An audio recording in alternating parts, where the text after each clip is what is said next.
Welcome to my channel. I am Daniel Curtis, composer, performer, speaker, and educator. I want you to think of that one thing that you do in life that makes you feel totally absorbed within it, totally immersed, as if time itself no longer matters. You lose track of it completely.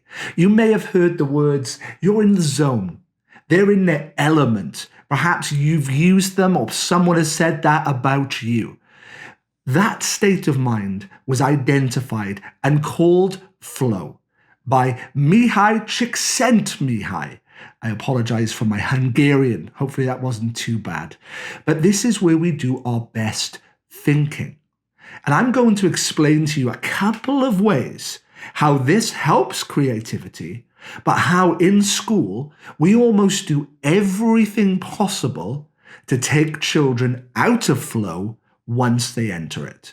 We have so many things to get done in a school day. Registers, dinner registers, there's the maths, the English, all of the other things that happen within the school educational curriculum. And we are trying to compound all of this into such a short amount of time. There is too much to do within the day for children to remain in this flow state for very long.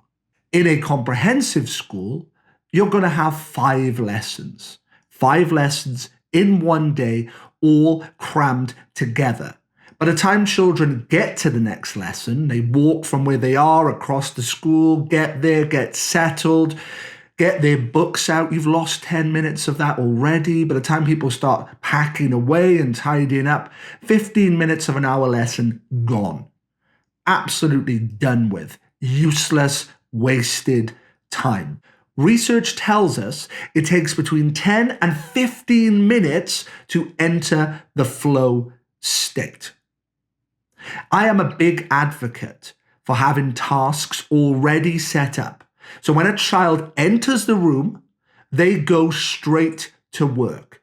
If this is project work, they continue straight where they left off.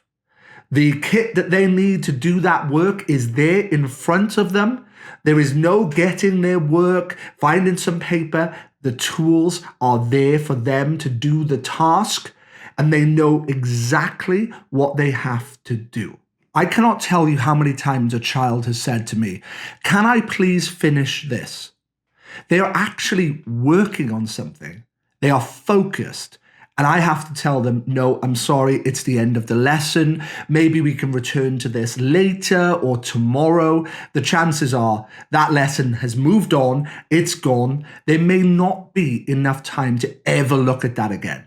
But in that moment, that child was not only caring about the work they were producing, they were totally immersed. Earlier this week, I was teaching a lesson on drawing a dragon eye.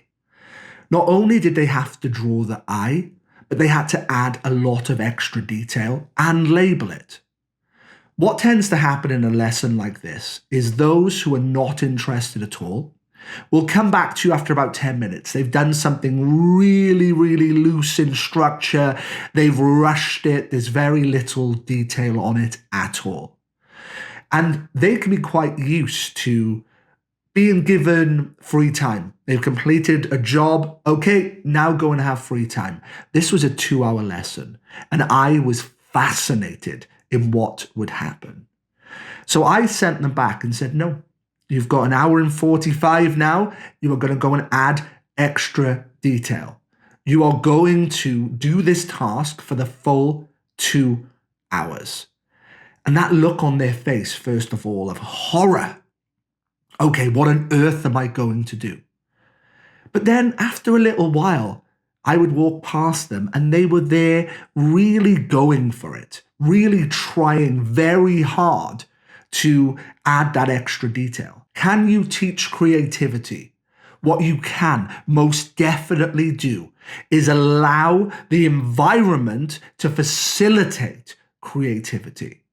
And that, I believe, is the most important thing that anyone in education can do for a child, is to allow them to have the time and flexibility to become imaginative. I see teaching as the facilitation of environments for learning. Children do not have a focus problem. Schools definitely have an interruption problem.